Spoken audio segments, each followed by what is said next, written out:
how to change delivery option in TikTok Shop. So hello guys and welcome back to today's video.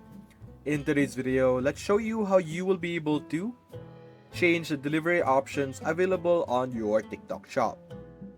Now, to be able to check out your delivery options, you can check out your settings over here on the bottom right. By doing this, you have the option over here at the top section. You have a category where you will be able to identify delivery. And over here, you have TikTok shipping. So we have standard shipping over here. So it actually depends on where you are and depending on how you're accessing the TikTok Shop Seller Center, as well as you can see here. Shopping options settings cannot be changed in the app. So you have to use the desktop version of the Seller Center to actually change some information over here. But you can open here and you can see the different available shipping on your region. So it would depend on your region. In some regions, there would be more options and you will be able to choose between them.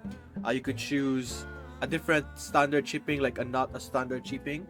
But in my region, I only have that. And also take into account you have to be in the desktop version of the Seller Center. So that's basically it, guys. If you enjoyed this video, leave a like and subscribe. Thanks for watching.